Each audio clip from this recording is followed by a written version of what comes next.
Cristiano Ronaldo is pillory for joining Saudi Arabia's Al-Nassr team in the biggest money deal in football history. He'd sold out, they said, and worst, he trashed his legacy by sports washing the brutal Saudi regime. Lionel Messi, we were assured, would never do that. Well, now it looks like Messi, his closest rival in the greatest of all-time contest, although I think Ronaldo edges him, will be following him to the Desert Kingdom. Reports suggest the World Cup winner is about to sign a £500 million deal with the rival team Al-Hilal. So are these legends sports washing a brutal regime, or are they just banking the bumper payday they deserve after stunning careers and doing what many footballers have done, going and playing in a different country at the twilight end of their football lives? And joining me now is the boxing promoter Frank Warren, and by the human rights lawyer and former managing director of Leeds United, David Haig. Well, welcome to both of you. Frank, it's a very emotive issue, this. I remember when Ronaldo, obviously I remember it because I'd done the interview which led to him going there, but I interviewed Cristiano, that's why he left United,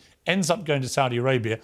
A lot of Messi fans mocking this, now probably having to eat their words, because it looks like Messi may be following Ronaldo because the money is simply stratospherically higher than these guys could get anywhere else in the world at this stage in their careers. Are they doing anything morally wrong? No, I don't think so. I think if you, first of all, you've got to look at the situation that, last year our elected government and the Prime Minister who was elected at the time, Boris Johnson, if you remember when there was all the oil prices were shooting up very high, he went over to Saudi to try and do a deal for oil for us. We have companies over here in the UK who trade on a daily basis, providing arms, aeroplanes, cars, everything to Saudi. So a sportsman who has a very short lifespan or in his career, you can't blame them at the end of the day for going there. It's a question of their morals. And again, you go back to the 60s. I can remember all the English players going to South Africa, and when the apartheid was going on, lots of them were going there. Yeah. Well, David Haig, my issue with this whole sports washing debate, and we had all this over the World Cup in Qatar, is just the stinking hypocrisy, whichever way you look. Everyone who puts on their moral halo, including, by the way, our country, which last time I checked illegally invaded Iraq in 2003.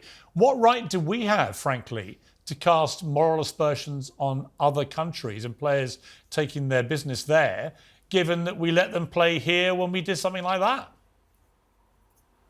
Well, good evening, Piers. I mean, I certainly agree with you. There is an awful lot of human rights hypocrisy in football as well. When you look at how we deal with, for instance, Russians owning football clubs at the moment compared to Gulf dictatorships, and that's something that you see. And I agree with Frank when he says you can't blame people like Lionel Messi for going to these countries. But as a human rights lawyer, of course, I would want them to use the fact that they are going there to help improve the human rights records in those countries and cast a spotlight on the human rights abuses, of which there are many.